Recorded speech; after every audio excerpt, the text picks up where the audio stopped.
Hello, everybody. Happy Monday in whatever way this Monday is finding you. Today, I want to talk about breath. So as a performer and a voice teacher and so many other things, I have been so interested in using breath work and those related skills in my own training, and then also taking them to work with my clients, my athletic clients as well. And so here's a really key one. And this comes up especially in the swim, but this can come up on the bike, when you're running, any kind of cardiovascular activity, and actually even for strength training, because I use this in between sets as well. And it is this: being able to take big breaths, especially as you're warming up, is really helpful. I don't know about y'all, except some of y'all tell me about this, right? The first few minutes can be really uncomfortable and the brain can start kicking in. There can be panic, especially for swimmers, because your face is in the water and you're having to coordinate your breath with turning your face and all of that. And so what I do, and I know it's hard to see right now, but I'm going to place my hands like this on my lower rib cage. So you can kind of feel there's the sternum, and then where the sternum ends, the ribs kind of move away from each other. So I'm going to place my fingers there, and I'm going to think about using some effort in the intercostal muscles, the muscles in between the ribs, and take a breath in. I'm going to feel those ribs swing out away from each other.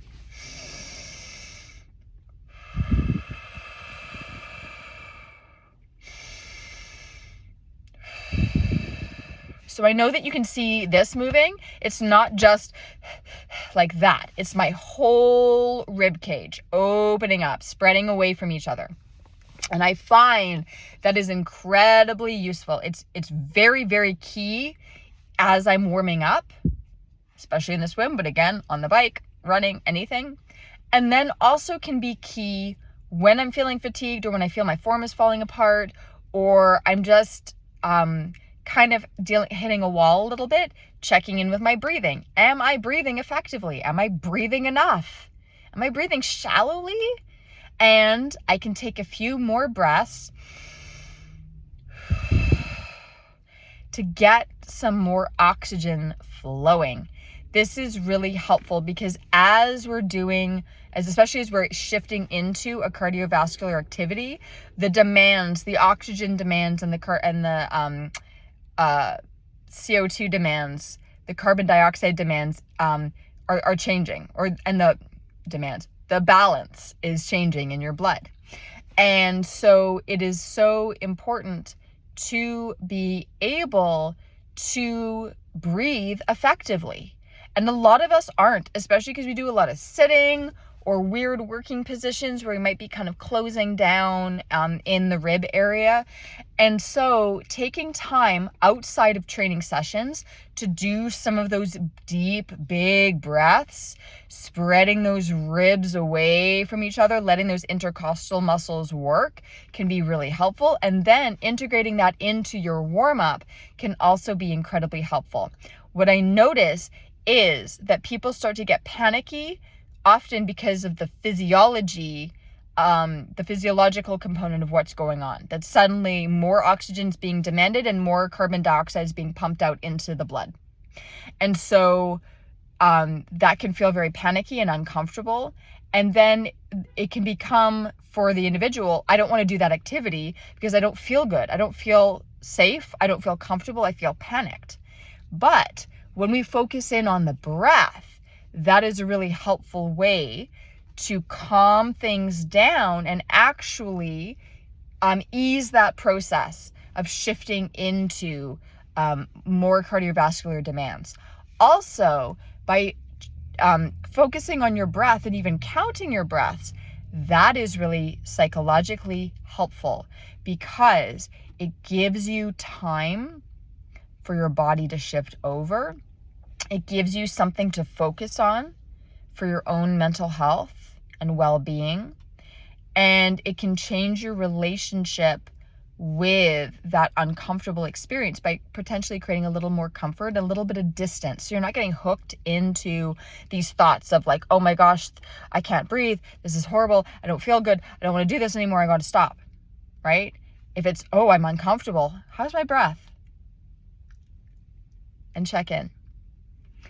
So it's so important as athletes and as human beings on this world that we understand the mind-body relationship, and that discomfort in the body can lead to distress in the mind and a narrative that forms in the mind.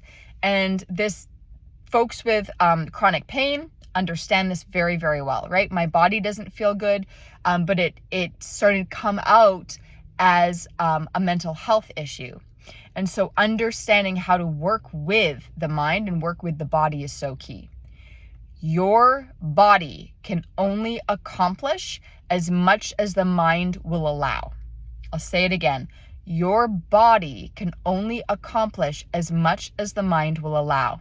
That doesn't mean you ignore the mind. That doesn't mean that you have to overcome it or you treat the mind like an enemy, but actually that you observe it and that you understand the mind and its relationship within this whole you that is happening in every moment.